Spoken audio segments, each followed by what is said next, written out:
Bien, buenos días. Como es el nombre del profesor Borja Antela de la UAP, del profesor Francisco Javier Gómez Espelosín de la UAP, de la Universidad de Alcalá, y del mío propio, bienvenidos y bienvenidas a los lunes clásicos al Sol y a la conferencia del día de hoy, que ya es 2021, 1 de febrero.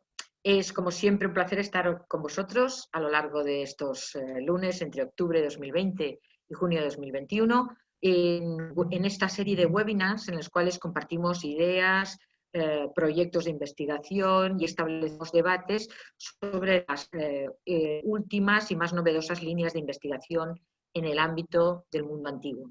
Recordamos que estos seminarios se ofrecen en el marco del Máster en Mediterráneo Antiguo de la Universidad Oberta de Cataluña, la Universitat Autónoma de Barcelona y la Universidad de Alcalá.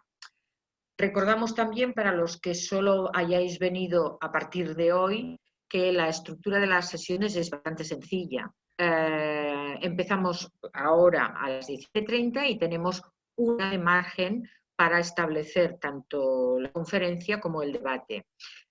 Por tanto, el seminario tiene dos partes. En los primeros 30 minutos, o si es necesario 40, el ponente, un investigador o investigadora, pone su inventario en marcha. Después establecemos un debate a través de las preguntas que vayáis planteando en el chat. Por tanto, os recordamos la importancia de que conforme os vayan suscitando preguntas la intervención de nuestro ponente de hoy, las vais dejando en el chat. Luego las pasaré al conferenciante y estableceremos el debate.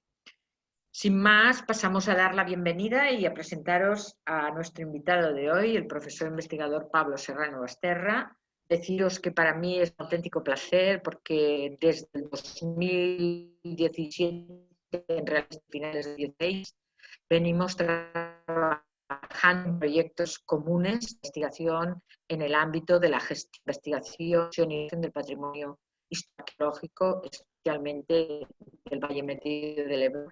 Realmente un auténtico placer y sé muchísimo trabajando cómodo. Pablo Serrano Basterra es licenciado en Derecho y máster MBA en la Universidad de Deusto. En diversos puestos de gestión en empresas industriales, cursa el grado en Geografía e Historia por la UNED y reduce su andadura profesional a técnicas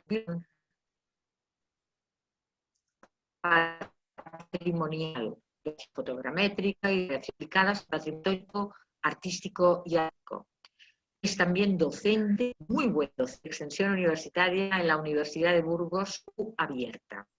Hoy Pablo Serrano nos hablará sobre un tema de investigación fascinante, cómo las tecnologías de la información y la comunicación se han convertido en una herramienta fundamental para la interpretación e investigación del patrimonio histórico arqueológico.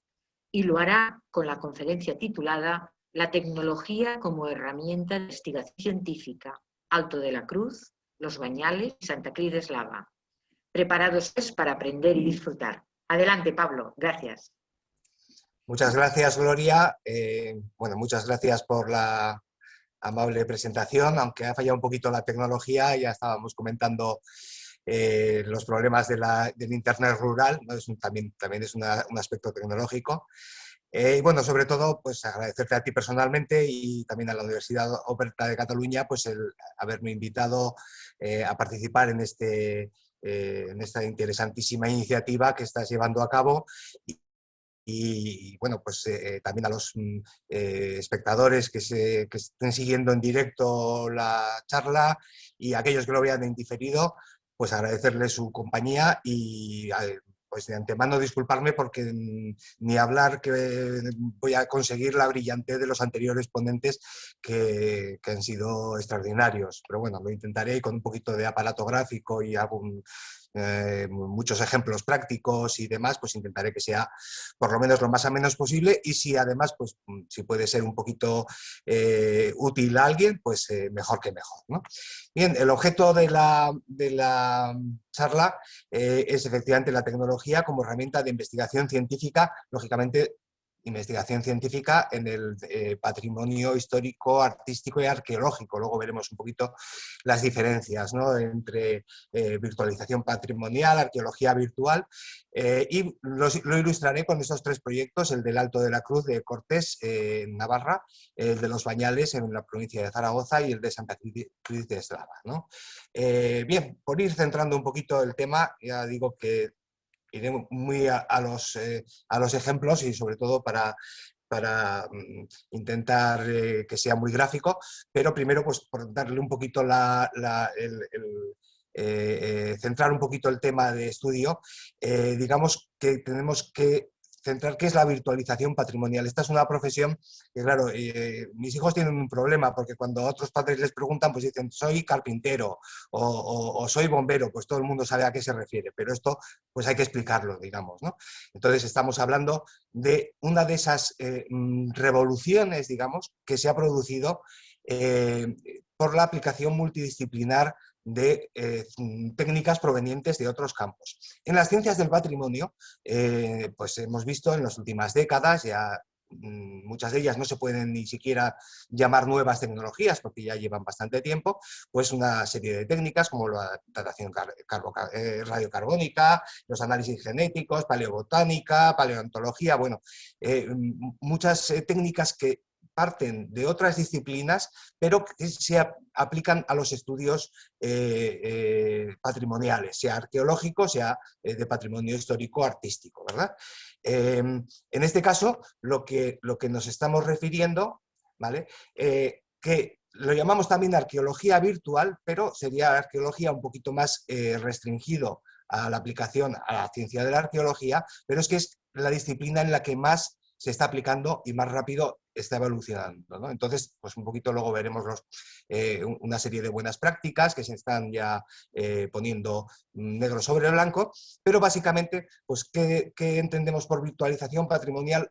Arqueología virtual. Sería este campo, esta intersección entre lo que es la investigación arqueológica y la aplicación de herramientas de la informática gráfica. Es decir, dos técnicas, dos disciplinas a priori pues, que parecen poco compatibles o poco relacionadas, pero que colaboran para ofrecer pues, resultados novedosos y en algunos casos, bueno, pues como hemos visto en la diapositiva anterior, muchas de estas técnicas al aplicarlas sobre el patrimonio, pues han producido incluso una auténtica revisión del paradigma, ¿no? Que decir, por ejemplo, de la revisión de dataciones con la evolución que ha tenido, ¿no?, la técnica radiocarbónica o bueno, los estudios del paisaje que permiten reinterpretar realmente pues, formas de vida de muchas culturas, ¿verdad?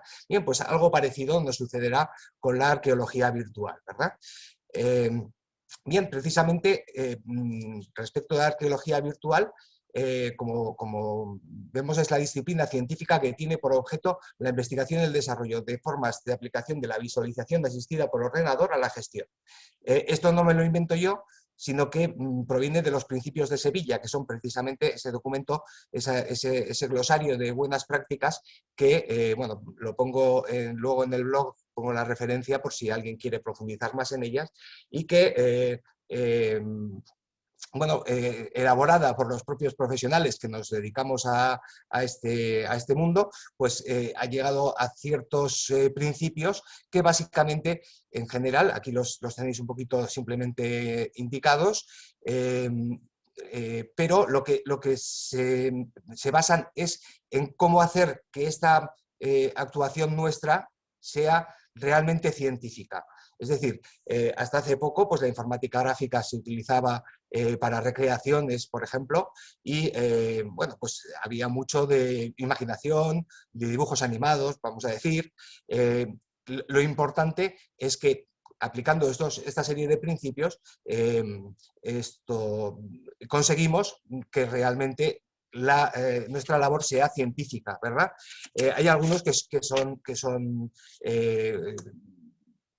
muy indicativos. Estamos hablando, por ejemplo, del principio de transparencia científica, que veis aquí el anteúltimo, que es que nos obliga a tratar estas recreaciones o estos trabajos, que luego veremos los distintos tipos de trabajos y proyectos que hay, con los mismos métodos con los que realizaríamos cualquier actividad científica y por lo tanto tenemos que documentarlo, tenemos que exponer los métodos utilizados, tenemos que dar publicidad a los metadatos de las diferentes operaciones que hemos realizado, etcétera, ¿verdad? De esa manera pues podremos conseguir una rigurosidad histórica, una autenticidad en las recreaciones, por ejemplo, y el resto de los principios que, como digo, bueno, pues están expuestos en los principios de Sevilla y podéis consultar después con el enlace que he dejado en el blog, ¿verdad? Bien. ¿Qué es lo importante entonces cuando acometemos un proyecto de arqueología virtual o de virtualización patrimonial? Lo primero y lo más importante es fijarnos en cuáles son los objetivos del proyecto. ¿Por qué? Porque un proyecto tiene, dependiendo del momento en el que se encuentre, y luego veremos precisamente tres ejemplos de tres planes de investigación que están en momentos bastante diferentes, tiene unos objetivos globales. Por lo tanto, cualquier acción que no vaya dirigido directamente a esos objetivos globales, pues nos estaría distrayendo recursos de otras partes de la investigación que podrían ser más importantes, ¿no? Entonces, he distinguido y los expreso, hay 4 grandes grupos de proyectos de virtualización patrimonial. Uno serían los que se refieren exclusivamente o se limitan a la documentación de los objetos o de los entornos que son objeto de estudio y que estaríamos hablando sobre todo en nuestro campo de documentación en 3D, es decir, precisamente la informática gráfica en la actualidad no se puede entender si no pensamos en la tercera dimensión, que es lo que realmente está provocando pues, un poquito esta revolución, ¿verdad? La posibilidad de disponer de tanto reproducciones digitales, digamos, de los objetos, como de después hacer recreaciones en 3D a partir de los mismos. Un segundo grupo de trabajos utilizarían esos materiales, esos modelos tridimensionales que hemos documentado, digamos, en una primera fase, y sobre ellos realizaríamos distintas tareas de análisis y de interpretación. En el caso nuestro, pues ya que estábamos haciendo el levantamiento de 3D, veréis luego algunos ejemplos, podemos analizar básicamente la geometría, es decir, simplemente la forma de los objetos, y después también el color, es decir, a partir de la textura del objeto, de la textura del modelo 3D, podemos aplicar, por ejemplo, filtros digitales y veréis también algún caso para resaltar determinadas características. Esto se está utilizando, por ejemplo, con mucho éxito para la teledetección de pigmentos en paneles de pintura rupestre, ¿verdad? Bien, es un segundo grupo de aplicaciones. Un tercer grupo de aplicaciones sería el apoyo a la publicación académica. Es decir, no nos tenemos que quedar simplemente en utilizar la de puertas adentro, sino que la publicación en medios especializados pues se puede valer, y luego veréis también algunos ejemplos, y en eso, bueno, pues recordaréis la primera intervención, los que estuvisteis de Javier Andreu, en el cual pues utiliza intensivamente todos los materiales que producimos pues, para sus publicaciones de hallazgos o de estudios en los proyectos de Los Bañales o de Santa Cruz de Eslava, ¿no? Veremos pues, bueno, material gráfico, visores, etcétera. Básicamente aquí tendremos dos grandes grupos de posibilidades, digamos. Uno de ellos sería producir material gráfico a imitación de los que hasta ahora han sido los tradicionales, ¿vale? Como el dibujo arqueológico o como las fotografías en blanco y negro para la epigrafía, y otro ya sería proponer formas nuevas de presentación que cada vez están siendo más aceptadas y más utilizadas, ¿verdad? Lo iremos viendo luego con ejemplos, que es más fácil. Y luego, por último, ya serían los proyectos de difusión y socialización. ¿Por qué? Porque como vamos a ver en un momento, no podemos parar no podemos poner la barrera de la ciencia, de lo que es científico, en la publicación académica.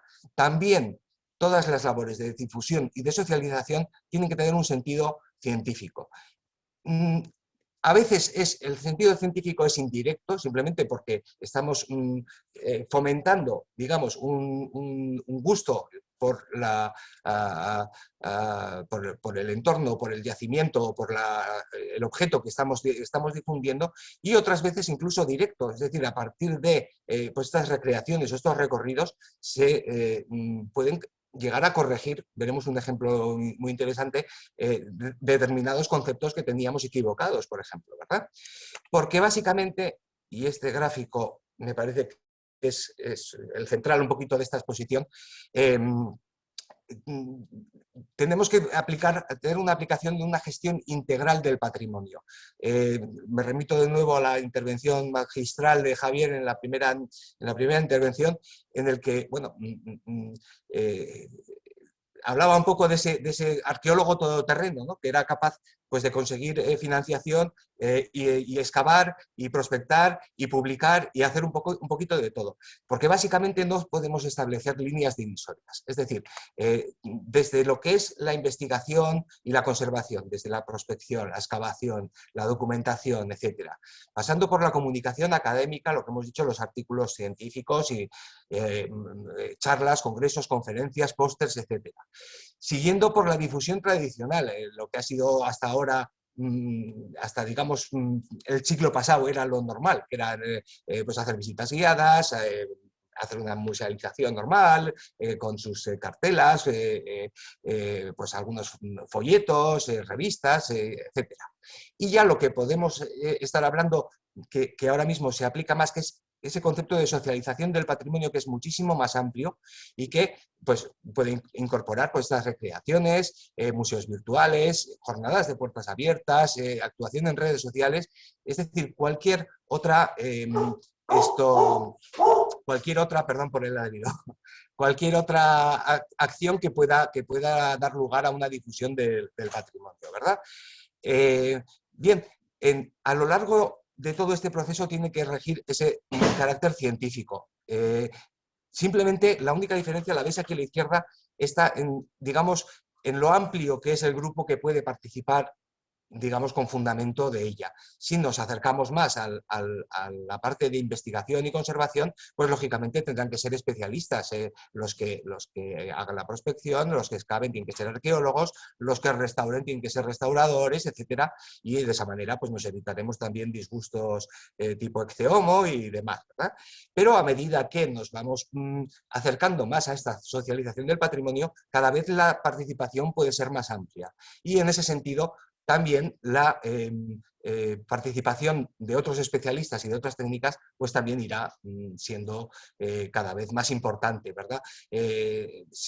A modo de ejemplo, puedo decir, por ejemplo, el tema de los drones, lo importante que es actualmente, y también un poquito aporta materiales para todo el proceso. Es decir, un vuelo de dron genera un vídeo que puede ser perfectamente parte de la socialización del patrimonio, pero también se puede utilizar, por ejemplo, para realizar un modelo fotogramétrico que nos permita documentar, pues, un yacimiento completo, ¿no? Va desde el mismo núcleo hasta, digamos, lo más amplio de la socialización. Bien, a modo de ejemplo, y ya entro un poquito ya en la parte más gráfica, que posiblemente os resulte más interesante, digamos. Apareció en Castiliscar, es un hallazgo casual, el típico hallazgo de arado, ¿verdad? Y que, bueno, pues ha sido objeto de, gracias al apoyo del Ayuntamiento de Castiliscar, que lo tiene expuesto ahí en ese pequeño museo maravilloso que tienen ahí, y que es un ejemplo, ¿no? para este campo de la socialización del patrimonio. Entonces, vemos aquí los 4 paradigmas que hemos dicho antes, los 4 ejemplos o arquetipos de trabajos, ¿verdad? Primer trabajo de documentación, un levantamiento fotogramétrico de alta resolución, bueno, pues con diversos métodos para conseguir el modelo 3D, ¿verdad? Después tendríamos un trabajo de publicación, en este caso. ¿Por qué? Porque la publicación de esta inscripción era importante porque es una editio princeps, es una nueva inscripción y por lo tanto pues tiene que llevar sus métodos. Y aquí veis que, por ejemplo, la foto que se obtiene aquí en realidad es un render. Un render es una foto virtual a partir del modelo 3D, porque no se podría hacer de esta manera. Las piezas, como veis, están por separado, está rota y no se podría encajar así de esta manera y sacarla en todas sus partes. Siempre habría alguna que quedaría oculta, digamos, ¿no? Pero la hemos hecho en blanco y negro. ¿Por qué? Porque es la convención de la publicación de inscripciones en el mundo de la epigrafía. ¿Vale? Cada vez más nos aceptarán otro tipo de formatos que veremos un poquito con otros ejemplos que hemos realizado. ¿De acuerdo? Inmediatamente, como es un poco la filosofía de los bañales, se publica el visor en el museo virtual, con lo cual cualquier persona puede ver esta obra, la podía ver incluso antes de tener su espacio en el Museo de Castelliscar. Ahora mismo ya se puede ver también en Castelliscar, pero en el museo virtual estuvo antes que en el museo físico, ¿verdad? Esto es importante porque veremos luego algunos ejemplos de objetos que solamente se pueden ver en visores 3D porque no se encuentran disponibles para el público, ¿verdad? Y la cuarta, digamos, pata de esta mesa sería la utilización de técnicas de análisis e interpretación. En este caso, en parte por estar rota, por estar partida la estela, en parte por la meteorización intensísima que había sufrido, claro, estaba ahí en el campo durante 2000 años, estaban prácticamente borradas y bueno, de hecho siguen siendo ilegible una parte de la inscripción, pero se pudo, aplicando diversas técnicas de análisis de geometría y de análisis de textura o de color, se pudo identificar varios caracteres, concretamente estos que se encuentran justo en la zona de rotura, y también la P que se encuentra más abajo, solo se pudo localizar utilizando estas técnicas de análisis. En realidad solo los análisis geométricos, porque el color estaba totalmente perdido, es decir, es de suponer que esto pudiera tener su típica rúbrica de color quizás rojo en su día, pero aplicando los filtros digitales fue absolutamente imposible detectar ningún resto, ¿no? Con lo cual lo que veis aquí pues un poquito son las capturas del análisis de la geometría, ¿verdad? Bien. Entremos ya a los tres proyectos y entonces vamos a ver cómo nos hemos acercado en cada uno de ellos, porque la primera etapa es siempre hacer un análisis de la situación inicial. Entonces, bueno, lo vemos un poquito sobre la marcha con los tres proyectos. Vamos a empezar por los bañales, por ir un poquito por orden cronológico, que es en el que primero empecé a trabajar, ¿vale?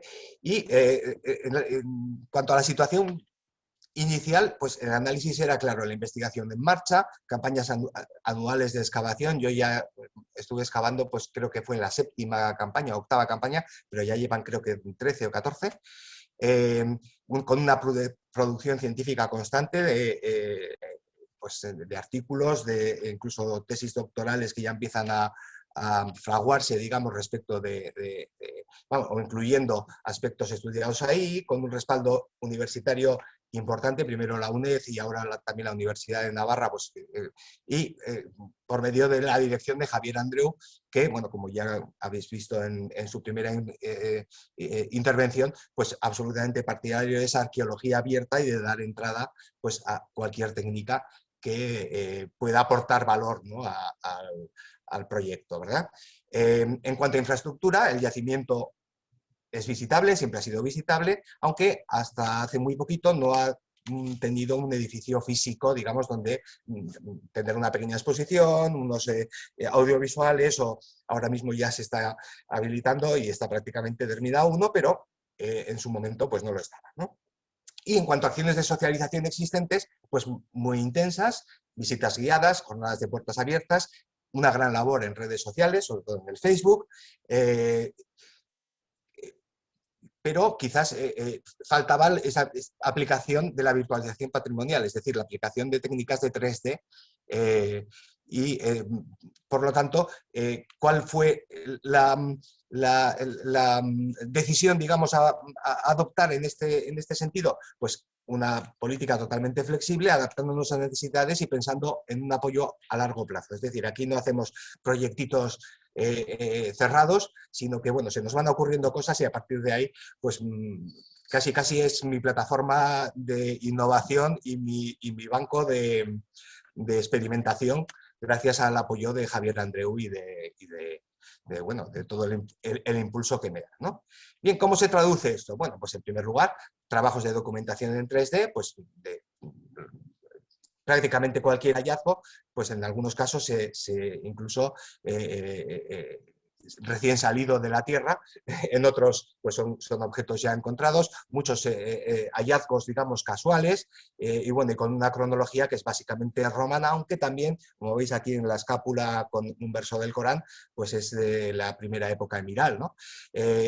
Bueno, pues un campo de trabajo interesantísimo, y que, bueno, pues da mucho juego. Por ejemplo, el togado imperial fue un trabajo muy arduo, creo que son 17 fragmentos en total escaneados por separado y que después pues, hubo que montarlos virtualmente, es decir, en visor 3D y poquito a poco, para que se adaptasen bueno, pues al modelo, digamos, teórico que teníamos producido por separado, ¿verdad?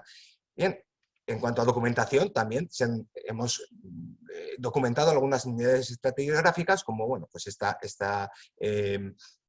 tramo de calzada que se excavó, en realidad se reexcavó hace unos años y bueno, pues lo dejamos documentado, o la zona en la zona de la Domus, la parte de la calle trasera. Bueno, los que conozcáis el yacimiento, pues ya más o menos podéis haceros una idea. En este sentido, es, digamos, donde menos hemos podido avanzar, porque lógicamente ahí requiere la presencia para poder ir documentando fotográficamente cada una de las unidades estratigráficas a medida que se van excavando, ¿no? Entonces, bueno, pues el grueso de la documentación se está haciendo mediante los croquis tradicionales y con la documentación tradicional de la estratigrafía, ¿verdad?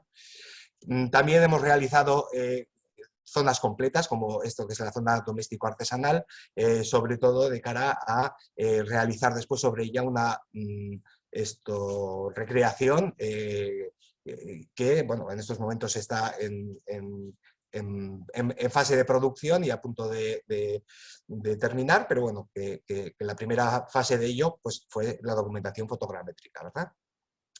Incluso monumentos completos, pues como el monumento de los Atilios o el monumento funerario de San Jorge de Biota, que también pues, los hemos documentado fotogramétricamente, sobre todo con fines de difusión en este caso. Bien, en cuanto al análisis e interpretación, bueno, pues donde más posiblemente énfasis ha hecho Javier y en ese sentido pues más me ha ayudado a desarrollar este tipo de soluciones, estaríamos hablando de epigrafía digital con distintas técnicas, pues podéis aquí, volvemos a ver la estela de Calventius, que ya os he comentado, que hicimos el análisis geométrico. Esta inscripción de Plotia, por ejemplo, que se encuentra reaprovechada en la vecina ermita de Nuestra Señora de los Bañales, estaba documentada, se encontraba perfectamente recogida en los anales epigráficos, pero no se veía para nada la primera línea, es decir, a partir del análisis fotogramétrico, perdón, de la documentación fotogramétrica y del análisis de la geometría, no solamente ahora aparece como Plotia A, que es lo que se veía antes, sino que veis que justo encima se ve la parte inferior de otra serie de letras que dirían Plotium, con lo cual, pues de nuevo, hemos complementado, digamos, la investigación gracias a esta documentación, ¿verdad? Otras técnicas, bueno, pues en este caso, por ejemplo, este interesantísimo grafito que veis a la izquierda, que dice Kilegerit Zen, que posiblemente sea el que lo lea, pues y luego hay interpretaciones sobre el tipo de insulto que vendría después o frase que vendría después, y que aquí hicimos una pequeña innovación porque la publicación del hallazgo no solamente se incluyó el dibujo, digamos, tradicional que realizó estupendamente Macu de Laje, sino que incorporamos también un render del modelo 3D con resalte de la geometría en el que intentamos que, digamos, los trazos se vean más claramente. Es un caso de innovación en la publicación. Bien. Más análisis e interpretación, aunque esto parezca pura recreación, pues de la misma manera el análisis de las dos fases constructivas del Foro de los Bañales pues fue muy interesante. Aquí os cuento esta anécdota a la que me refería antes, porque el edificio que, digamos, veis que se ve más cerca de nosotros sería la Basílica, y en su momento, bueno, pues haciendo la recreación, le pregunté al Luis Romero, que es un experto en foros, que ha estado excavando en los Bañales y está realizando su tesis doctoral sobre precisamente foros en la península ibérica, ¿no? Y le pregunté, ¿cuántas puertas tendría la Basílica? Y me dijo, 3, con absoluta seguridad tiene que tener 3, una en cada intercolumnio. Lo veis en la imagen de abajo a la izquierda, veis ahí que se ve al fondo la Basílica y veis 2 puertas. Bien, si pusiésemos una tercera, justo esa puerta caería encima de una escalinata de acceso que habría por ese lado al foro, con lo cual al salir de la basílica te darías de morros, tendrías una caída de unos 2 metros. Con lo cual, digamos, hicimos esa corrección y, de nuevo, como suele pasar a veces, todos esos cánones que decimos o que asignamos a los romanos, es decir, que siempre las basílicas tendrían 3 puertas, bueno, pues no siempre. Cuando había que adaptarse al terreno, pues sabían corregirse, evidentemente, ¿no? Bien, otro caso de, digamos, resultados científicos, entre comillas, de una recreación más de difusión, ¿verdad? Bien, también en cuanto a apoyo de la publicación, en los Bañales, bueno, pues veis aquí varios ejemplos y me interesa especialmente el que veis a la derecha, porque esta es la estela de Masclo, de Junio Masclo, que se trata también de una editio princeps, o sea, una primera publicación de una inscripción, y por primera vez en el mundo epigráfico y en las publicaciones epigráficas se aceptó un visor 3D incrustado directamente sobre el PDF de la publicación como forma de publicación. Independientemente, también nos pidieron la fotografía en blanco y negro, como la que veis aquí a la izquierda, por ejemplo, de la estela de Calventius, que es digamos, el material tradicional, ¿no? Bien, otra serie de objetos como este fascina fálico, interesantísimo, y que, bueno, pues en todos ellos pues, ha sido un placer participar, ¿verdad?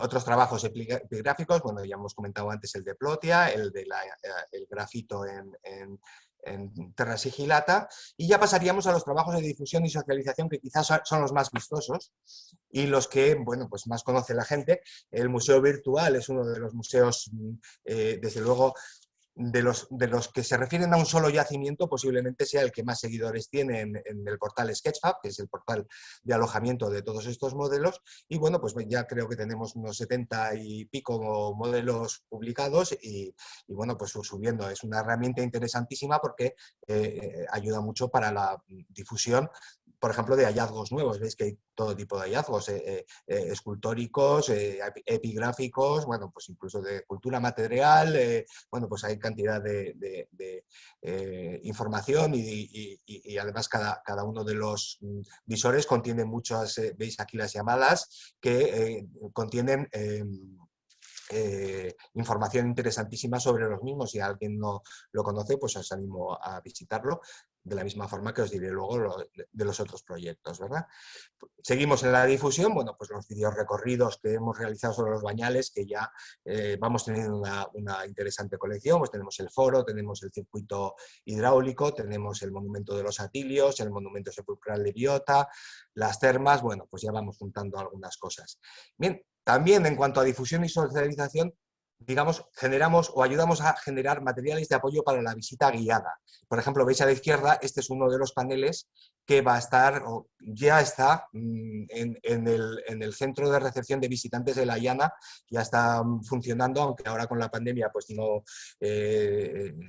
tenga mucho movimiento, pero esperemos que lo tenga en el futuro. Hay una pequeña exposición y, bueno, pues estas cartelas son interesantísimas y veis que aquí hemos utilizado todo tipo de materiales de los nuestros. Y también contamos con una app de guía, la visita guiada, por el momento solo de la zona del foro, esperemos que en el futuro podamos ir extendiéndolo a otras zonas, que incorpora también pues, bastantes materiales, vídeos, incluso fotos en 360 grados que se pueden visualizar in situ de qué forma, digamos, era cada uno de los espacios en la antigüedad mediante simplemente un teléfono móvil, ¿verdad?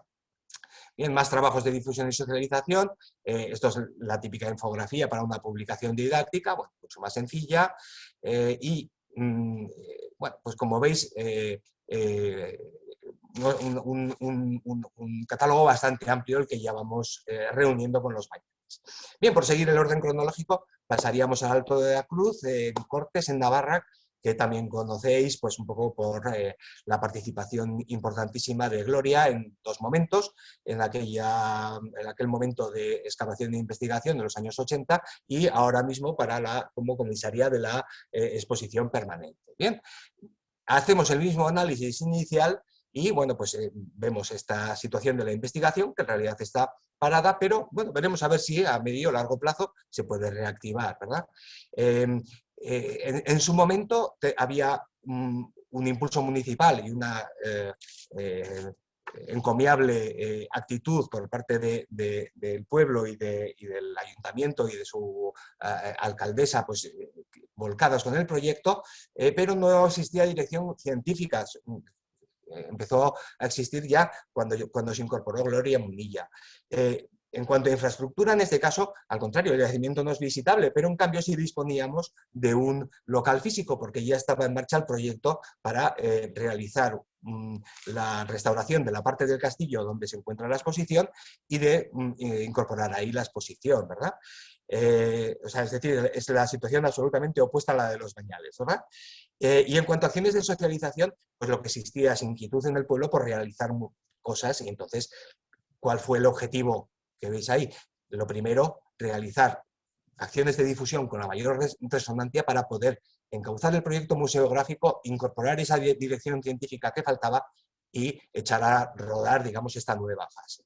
Bien, con lo cual básicamente nos centraríamos en la difusión, pero pues ya que estamos para realizar esa difusión, importantísimo hacer primero unos trabajos de documentación en 3D, es decir, levantamientos fotogramétricos de piezas las más significativas. En este caso, la mayor parte pues, en el Museo de Navarra o en los fondos de arqueología de Navarra que están en Cordovilla.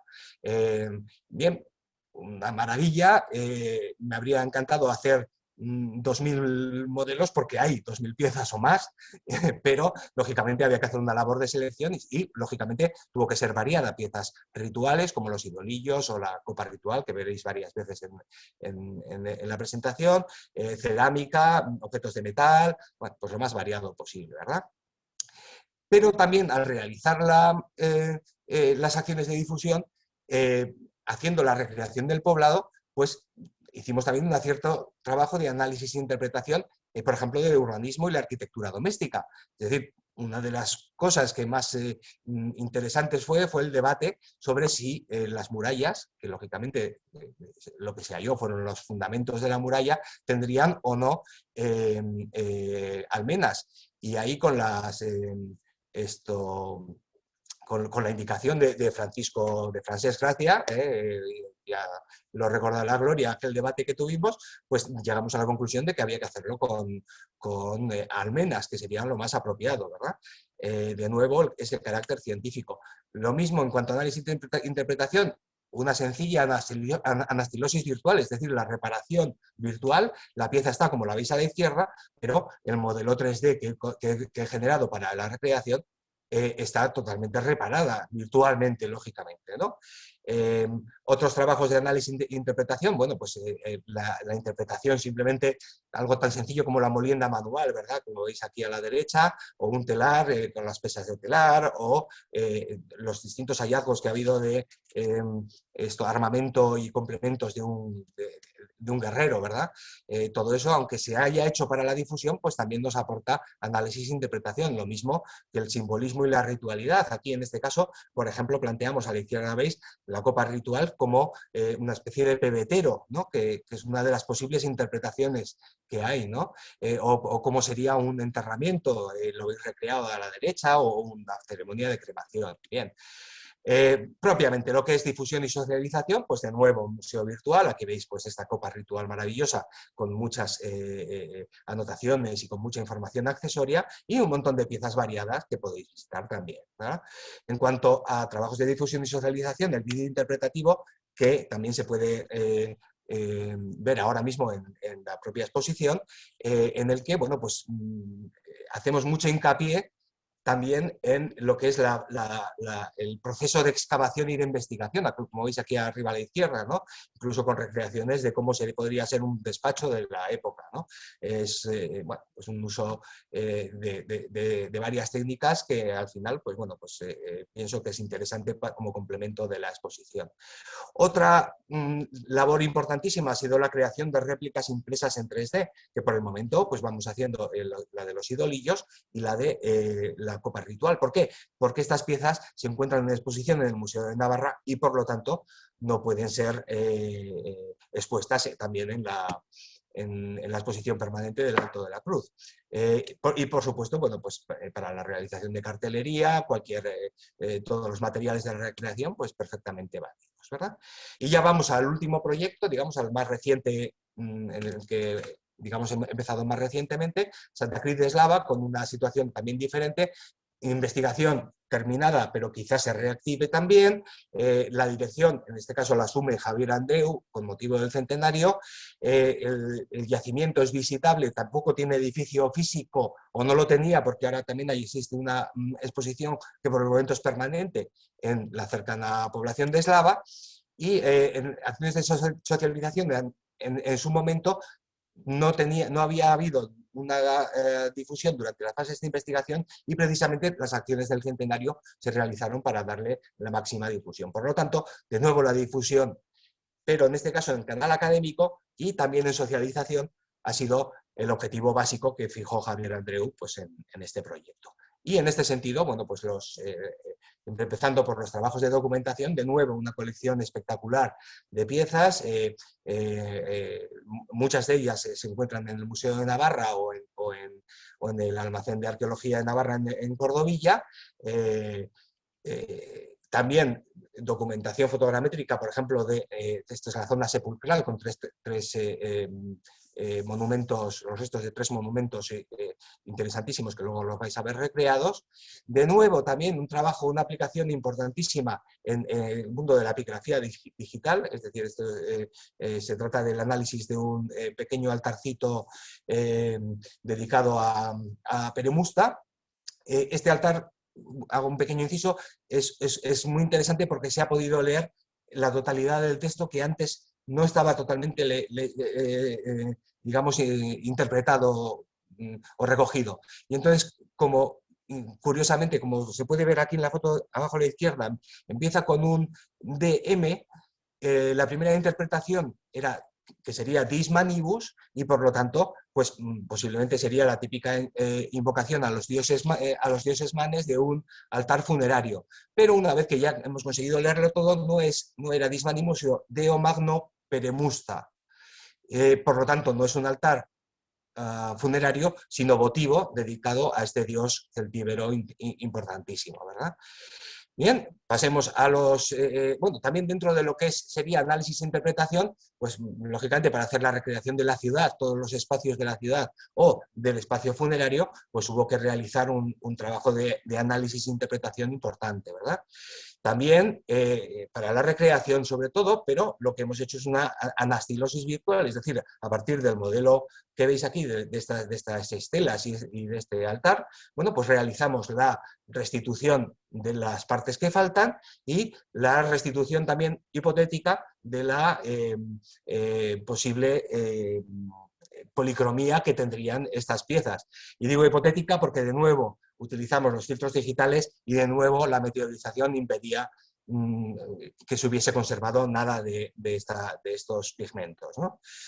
Pero ahí está hecho, ¿no? Bien, apoyo a publicación, pues un poquito en el mismo sentido, pósters, publicaciones en circuito académico, en el que ya veis que vamos introduciendo, aquí veis que esto es una publicación propiamente epigráfica, pero introducimos formas diferentes de presentar las mismas piezas, incluso pues incluyendo el proceso de anastilosis virtual, ¿verdad? Lo que decíamos antes, transparencia científica, es decir, revelamos, digamos, cuáles son los pasos que se han seguido para realizarlos, ¿verdad? Y bueno, pues lo básico, lo más importante, digamos, en este proyecto, que era la difusión y la socialización, bueno, pues el vídeo interpretativo, que aquí lo realicé con mi estimadísimo y querido ahora socio Iker Ibero, y que podéis ver, pues por ejemplo, aquí vamos a ver un pequeño fragmento, si me funciona esto, sí, ahí está. Bueno, pues ahí veis un pequeño fragmento de la recreación. Como veis, pues mi socio Iker es un auténtico artista de los efectos especiales, ¿verdad? Más trabajo de difusión, apoyo a las visitas guiadas, por ejemplo, este cartel que está realizado a partir de renders de las piezas, se encuentra, es un poquito la guía cronológica que se puede ver en la exposición temporal que se encuentra en Slava. Bien, con esto ya habríamos terminado estos tres proyectos básicos y por lo tanto la aplicación estrictamente de arqueología virtual, pero no me resisto a dar unas pequeñas pinceladas de otros trabajos en los que he tenido el placer de participar y que también viene a ser un poquito lo mismo. Ya veis que no me gustan el trazar fronteras, ¿no? En este caso no estamos hablando propiamente de arqueología, sino de interpretación urbanística, histórica y unida a difusión y socialización. Es un vídeo interpretativo que permite conocer cómo fue la evolución urbanística. Veis aquí abajo las secuencias de Puente la Reina desde el siglo XI hasta el siglo XVIII, con lo cual este vídeo se expone en la Casa del Vínculo, ahí en la exposición permanente que tiene el Ayuntamiento, en la Casa del Vínculo de Puente la Reina, y bueno, pues da una guía al visitante peregrino o turista para darse un paseo por la ciudad y apreciar estos cambios, ¿verdad? Otra aplicación interesantísima que realicé de acuerdo, vamos, en coordinación con Carmen Usúa, restauradora al servicio del Museo de Navarra, que hicimos pude participar en esta pequeña parte de la documentación fotogramétrica e impresión 3D de una talla románica que se encuentra en el interior, si alguien es navarro, seguro que conoce, de la efigie del ángel de San Miguel de Aralar, que es el que sacan en procesión y que, bueno, pues este trabajo, digamos, tuvo que hacerse en dos partes por la longitud, digamos, de la talla, se tuvo que hacer en dos partes y luego pegarla, como veis aquí, ¿no? Otra posible aplicación, pues muy interesante. Cada vez más en ámbito científico, vamos a volver a poner otra vez las comillas, es decir, ámbito más serio, ¿no? Por ejemplo, esta es la recreación, una pequeña parte de la recreación de los jardines monumentales del Palacio de Alba en Abadía, en Cáceres, que hice pues para mi querida compañera de excavación y amiga Cristina Muñoz Delgado, que la presentó junto con un vídeo recorrido en la propia defensa de la tesis doctoral, con lo cual estamos viendo que estas herramientas cada vez son más ampliamente aceptadas en circuitos serios, vamos a decir, ¿no? Ya no son dibujos animados, ya es algo más. Veis aquí, por ejemplo, interesantísimo que desarrollamos para todos estos monumentos que se conservan parcialmente, una escala de evidencia histórica, que esto está realizado en base a las indicaciones creadas por Pablo Aparicio y César Figueiredo y que, bueno, pues cada vez más se están extendiendo. Es uno de esos métodos estandarizados que cada vez más intentamos que se vayan aplicando científicamente, ¿no? Otras aplicaciones, por ejemplo, en la Dama leprosa de Gomazin, esta fue para una exposición en el Museo de Navarra sobre paleopatologías en Navarra y que dirigió magistralmente Pachuca de Miguel y, bueno, pues compartí, digamos, la labor de difusión con el magnífico ilustrador Iñaki Dieguez y digamos que la parte que a mí me correspondió es un vídeo de recreación que aquí, como vais a ver, digamos que el reto principal era no solamente recrear el envejecimiento, como veis, sino también la aparición de los síntomas. Aquí veis cómo aparecen las manchas, cómo se va deformando el rostro, cómo se deforman los dedos y cómo al final, pues el aspecto final, ya que digamos es el que nos arrojaría la recreación facial propiamente dicha. Otra recreación facial también, en este caso de un sujeto sano, bueno, sano, como decía otro, estaba sano cuando se murió, pues sí, un joven que apareció sus restos en el puerto de Mónaco y que se expone en el Museo de Antropología Prehistórica de Mónaco, donde, bueno, pues veis aquí que el vídeo interpretativo pues complementa muy bien la exposición. Podemos ver este pequeño fragmento en el que, bueno, aquí hacemos más énfasis en lo que es la metodología de recreación.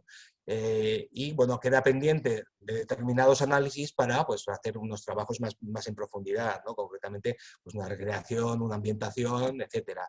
Pero básicamente, bueno, pues esta es otra posibilidad importantísima que se nos ofrece con estas técnicas para, digamos, complementar el uso científico, el uso para difusión, pero de una forma científica. Bien, y ya incluso, bueno, alguna otra ciencia para meter un pequeño inciso, que vemos que esto no está limitado a la arqueología, sino que, por ejemplo, para la recreación de un proceso geológico, como la formación de unas lagunas de ruidera, pues utilizando las mismas técnicas y realizando pues, el mismo trabajo. Pues aquí veis que esto, en estos momentos este vídeo creo que no se puede ver porque no han cerrado las visitas del centro de visitantes, pero si no los pondrían aquí. De nuevo, pequeñas limitaciones. Bien, y ya para terminar,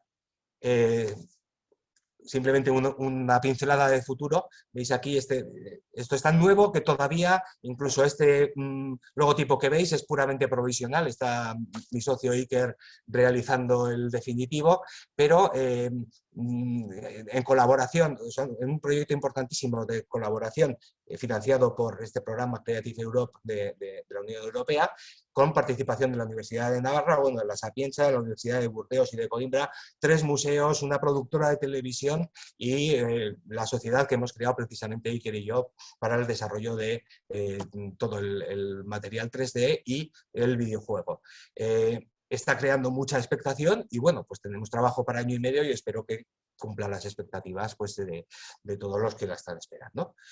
Y bien, ya con eso creo que me he pasado un poquito del tiempo, Gloria.